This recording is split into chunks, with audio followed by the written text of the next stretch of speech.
Ô, Nassif, ainda falando sobre o setor sucroalcooleiro, o que era apontado como uma marolinha em 2008, com a crise no sistema bancário nos Estados Unidos, acabou virando um tsunami para o setor. Desacelerou investimentos, causou prejuízo, uma série de usinas foi colocada à venda. E agora?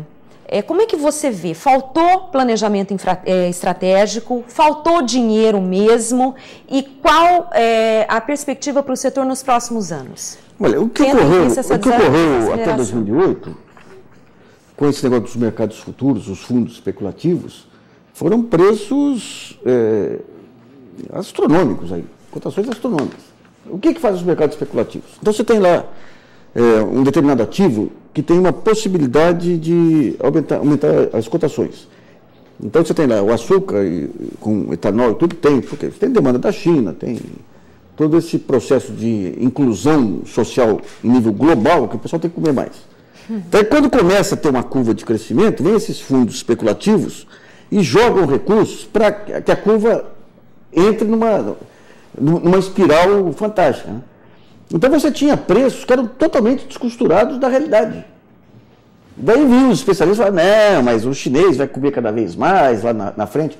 Veja bem, quando você pega... Se você for pegar o boom da tecnologia, aquelas empresas .com que quebraram no começo dos anos 2000, era a mesma coisa. Você não consegue estimar o crescimento, porque é um setor novo. Você superestima o mercado. Então você superestima o mercado. É evidente que num determinado momento, aquilo que você previu vai acontecer. Só que se, digamos, você previu para acontecer em 2 anos, acontecer em 5, você está errado, porque você quebra. E foi isso que aconteceu com o setor. Então, o setor acreditou, então montou planos de negócio, tudo achando que você tinha uma cotação permanente aí que é cíclica, né? Mas se você for pegar do ponto de vista estrutural... É promissor. É muito promissor, né? Correto, mas muitas empresas se endividaram, fizeram empréstimos astronômicos, inclusive no BNDES, para a construção de novas plantas. Você tinha aventureiros aí que... Você tinha um sujeito, eu lembro que fui participar de um seminário na GV. Como é que chamava o sujeito? Um antigo diplomata aí, que veio com um fundo inglês aí, comprava usinas aí totalmente fora, geograficamente, inviáveis, pela distância, sem ter alcoduto, sem nada. Daí montava um fundo, ia na Inglaterra, oferecia lá os papéis, captava o dinheiro. No caso desse, ele quebrou antes de captar. Mas muito aventureiro.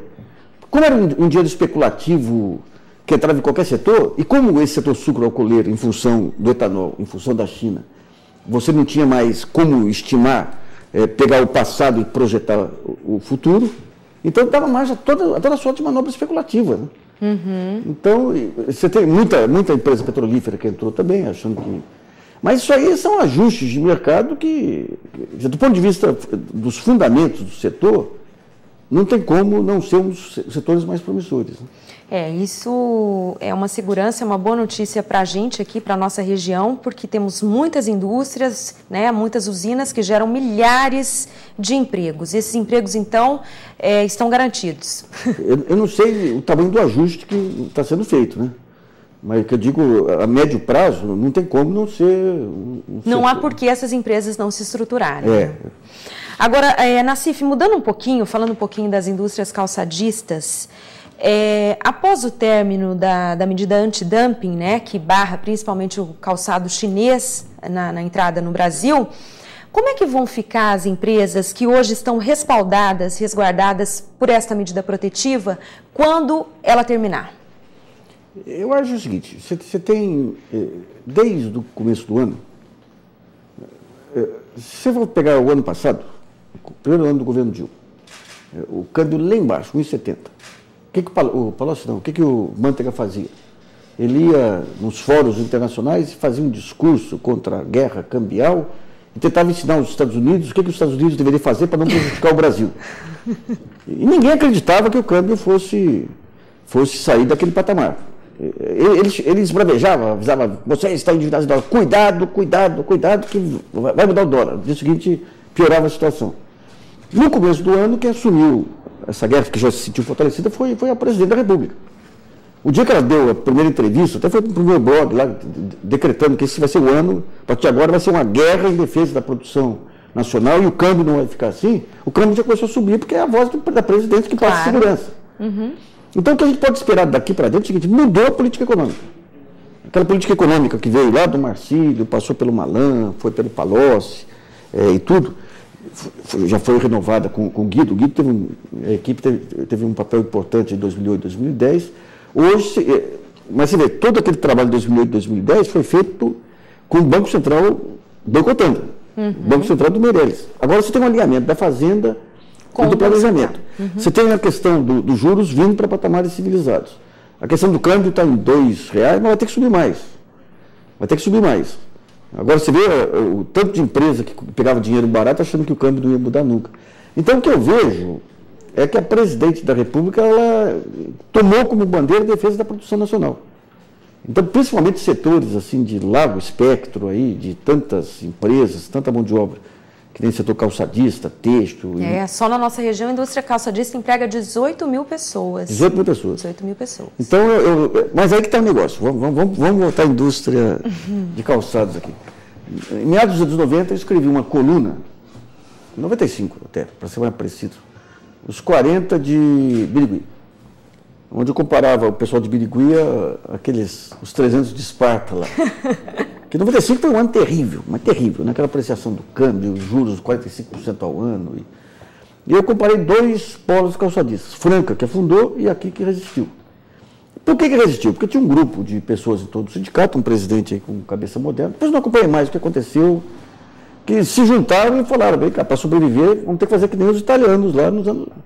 Então, se juntaram, fizeram programas de qualidade. Os locais, as APLs. Foi o melhor exemplo que teve naquela época. O que eu estou dizendo hoje é que as ferramentas que você tem para repetir essa história de resistência e de sucesso são muito mais amplas. Então não há motivo para alarde, para alarme, para preocupação? Tem que ter motivo, o alarme tem que ser numa outra direção. Não o alarme do medo, mas o alarme da ação proativa. Da convicção de que as coisas podem melhorar. Desde que haja uma atuação firme das lideranças empresariais. Correto, está dado o recado. Agora, por falar na indústria calçadista também, o Estado de São Paulo diminuiu a alíquota do ICMS de 12% para 7%, que tem validade até o dia 31 de dezembro deste ano. E o senhor acredita que é possível estender essa redução? Eu acho que é possível porque... Há espaço para isso? Eu acho que é possível, porque pelo seguinte, se você pegar... Vamos pegar o governo Serra. O governo Serra, em plena crise de 2008, com as empresas afundando, afetando principalmente São Paulo, que é o maior centro industrial, o Serra aumentou os impostos, criou a substituição tributária, vendeu a nossa Caixa, que podia ser um baita instrumento para uma ação de política pública aqui, se recusou a receber industriais no Palácio Bandeirantes. Pegou o dinheiro da nossa Caixa e criou uma agência que sem ter análise de crédito.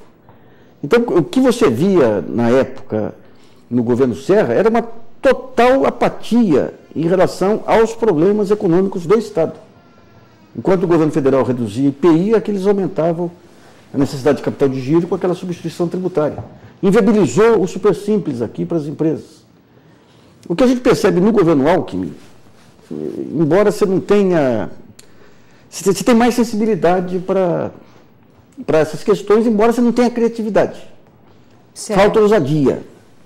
O que seria uma iniciativa ousada do governador? Então, veja bem, o fato dele ter reduzido o ICMS significa que daqui para frente ele vai manter esse ICMS reduzido. Agora, uma iniciativa ousada, isso aqui já lá atrás, já no outro governo Alckmin, eu já tinha sugerido para o Zé Aníbal, que era o secretário de Ciência e Tecnologia. São Paulo tem os maiores institutos de pesquisa do país, as melhores empresas, tem consultores, os melhores consultores, tem a estrutura da Fiesp, Ciesp, a estrutura Sebrae, as centrais sindicais aqui, que tem uma visão estratégica muito interessante.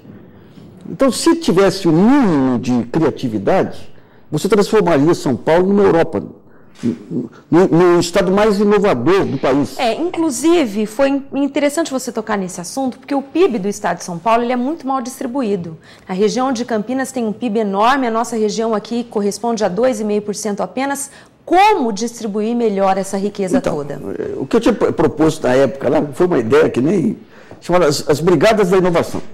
O próprio governo, a Secretaria de Ciência e Tecnologia, agora tem essa agência de desenvolvimento, ele juntaria pessoal do IPT, pessoal do SEBRAE, pessoal da FAPESP, pessoal de várias áreas, a nossa caixa. De ciência, tecnologia, de recursos. Daí faria, em cada região, faria um diagnóstico. Você tem dados hoje aí. Que foi o início da nossa conversa. Pois é, faria um diagnóstico, quais são, o que pode ser a vocação, tudo isso que a gente falou que o município tem que tomar, isso aí, se tivesse uma visão estratégica do Estado de São Paulo, o governo estaria fazendo isso. Então é o seguinte, Araçatuba, o que está acontecendo hoje? Muita dependência de cana, isso daquilo. Quais são os setores novos que estão aparecendo lá? Mobiliário aqui, calçados ali, têxtil ali.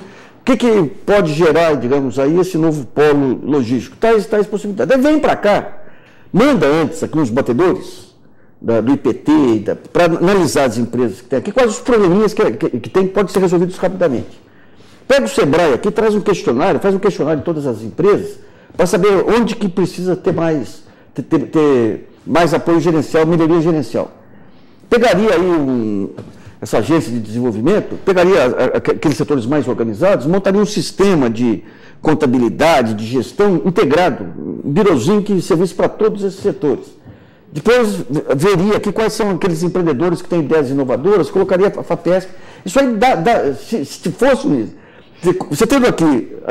E daí pegaria empresas multinacionais que têm interesse na região, fala, bom, você tem interesse, então você vai se cuidar de ajudar a prefeitura a fazer um plano de gestão assim assado. Aquele setor calçadista, está faltando uma melhoria aqui em design, você que fornece tal coisa, vai se incumbir de trazer aqui um escritório de design. Em suma, o papel do governo é fazer essa articulação. Agora, São Paulo, eu vou te falar, se São Paulo tivesse um governador tipo Eduardo Campos, tipo Antônio Anastasia, eu estou falando de partidos diferentes aqui. Claro. Ou uma gestora que nem a Dilma, é muito mais fácil você mudar o Brasil a partir de São Paulo do que mudar o próprio Brasil, porque você tem tudo. Cidades médias, você tem infraestrutura de estrada, você tem institutos de pesquisa, mas aqui, infelizmente, a política aqui envelheceu muito, não teve renovação, sabe? Bem, infelizmente, né? Um prejuízo aí para todos nós, cidadãos. Agora, o Nassif, vamos falar um pouquinho de arrecadação de impostos, né? Houve um aparato todo, investimento em tecnologia, a criação de programas para estimular o consumidor a pedir a nota fiscal, enfim, um aparato todo aí moderno para aumentar a arrecadação de impostos e diminuir a sonegação. Você acredita que há espaço para a diminuição das alíquotas dos impostos em razão da queda na sonegação? Sabe quando começou esse negócio de nota fiscal eletrônica? Isso nós estamos falando no final dos anos 90. Começou lá no Rio Grande do Sul, São Paulo. Há 20 anos. São Paulo, a Secretaria da Fazenda melhorou muito lá com o Yoshaki Nakano. Eu lembro, na época, na própria Fiesp lá, e nas palestras que eu dava, eu falava, gente, isso aí vai ter um choque fiscal. O momento agora não é... O momento agora é, em vez de pedir reforma fiscal, a gente vai ter um choque fiscal com o aumento da eficiência das diversas secretarias da Fazenda. É o momento de estabelecer aqui acordos, pactos com o governo, para que esse choque fiscal signifique uma redução da carga que era distribuída antes, ou melhoria de serviços públicos. Mas o momento era aquele, né? Então você teve esse choque fiscal efetivamente, mudou a natureza fiscal do país nesse período, mas não teve nenhum refresco. Agora está tendo, mas setorialmente também, que não é bom isso também não, sabe? Que o governo federal está fazendo, o que o governo de São Paulo fez aqui, o ideal é que houvesse uma redução, não da arrecadação, mas uma redução da carga, permitindo o aumento da arrecadação pela melhoria da economia como um todo, né? Correto, não pontualmente, né? Mas se você for ver, em todos os estados, o único serviço que é de ponta é de arrecadação.